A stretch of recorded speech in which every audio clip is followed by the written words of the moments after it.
Hi everybody, welcome. Rob Pravasha here at my studio, and I want to give you a few tips on what I believe it takes to effectively and successfully run your own business, whether it's a photography business or an electrician, accountant, lawyer, law firm, dog groomer, candlestick maker, doesn't matter.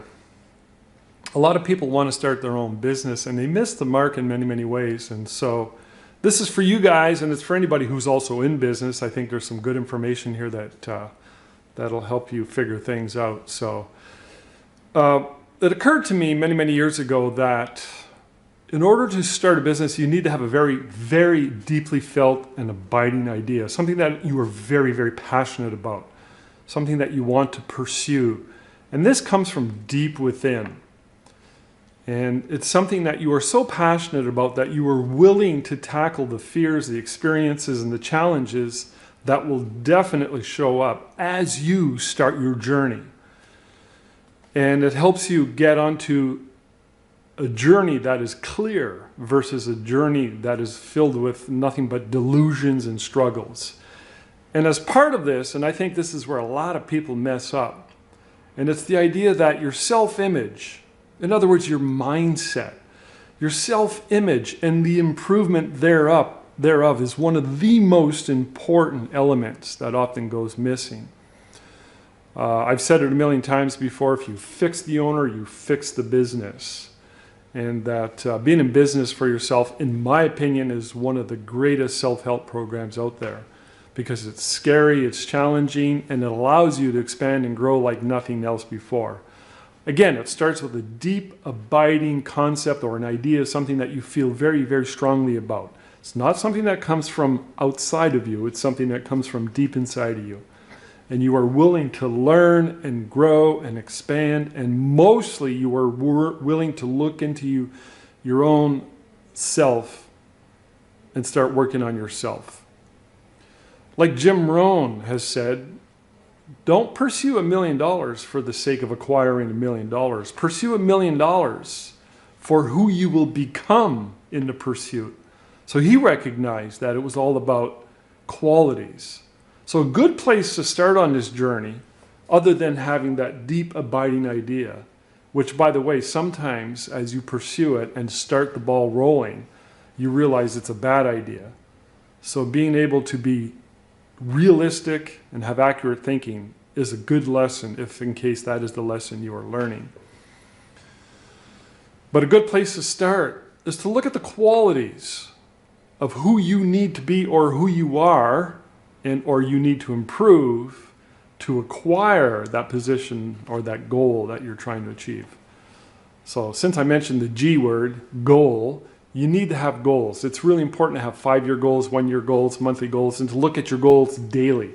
First thing in the morning, when you go to bed at night, you got to constantly be feeding yourself your goals and reminding yourself what it is you're pursuing. By the way, you're allowed to change those if you decide to do so. I say this because some people say, oh, I can't set a goal. What if it's the wrong goal? You can change it, all right? Setting goals is a process.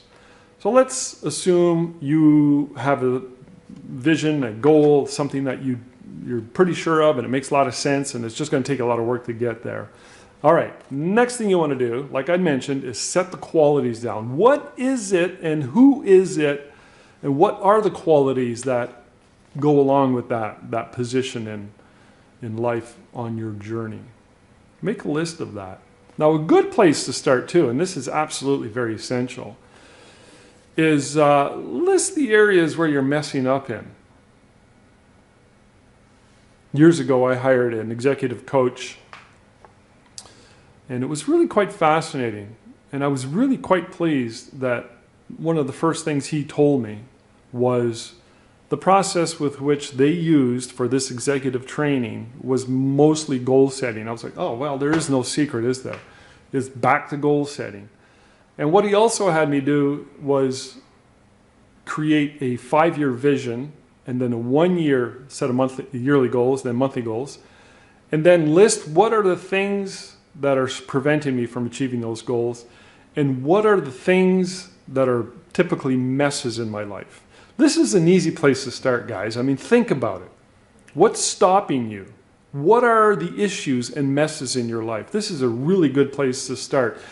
You cannot fool your destiny. You cannot mess around with this.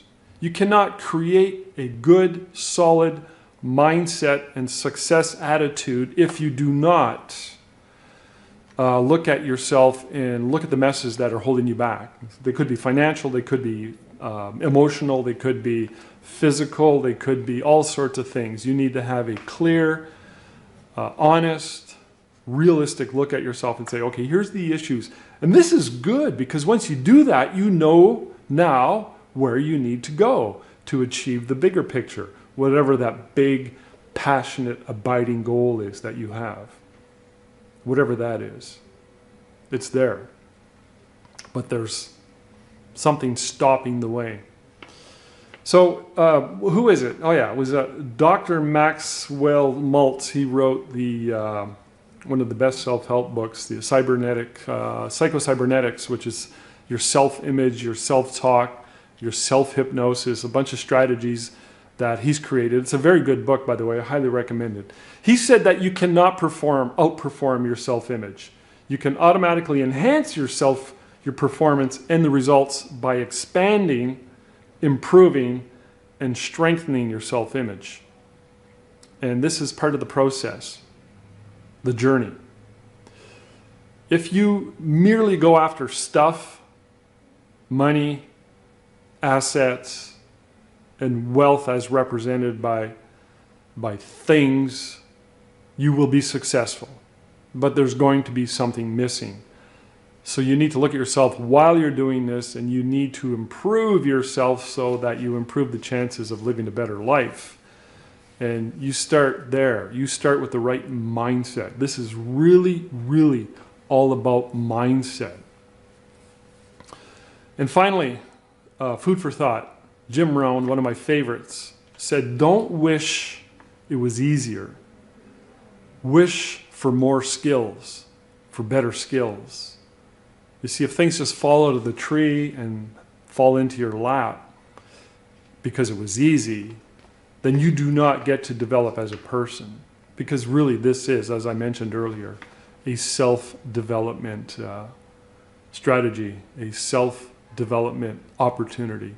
It's something I certainly experienced in my life, and it's not a coincidence that when I was 31 years old in 1991, when I sobered up, and I gave a 10-minute speech on that topic. I'll link it below in the description. It's worth a watch.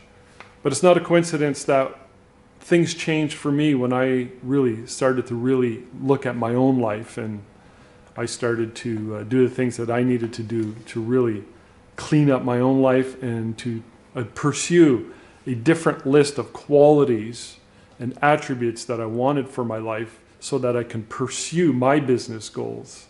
And it's been pretty good. It's been pretty good. Can't complain. All right, if you have any questions or comments, hit them down below or send me an email. I'll definitely answer your email. I'm not 100% guaranteed to reply to your comments, but send me an email. It's in the description below. So, alrighty, thank you.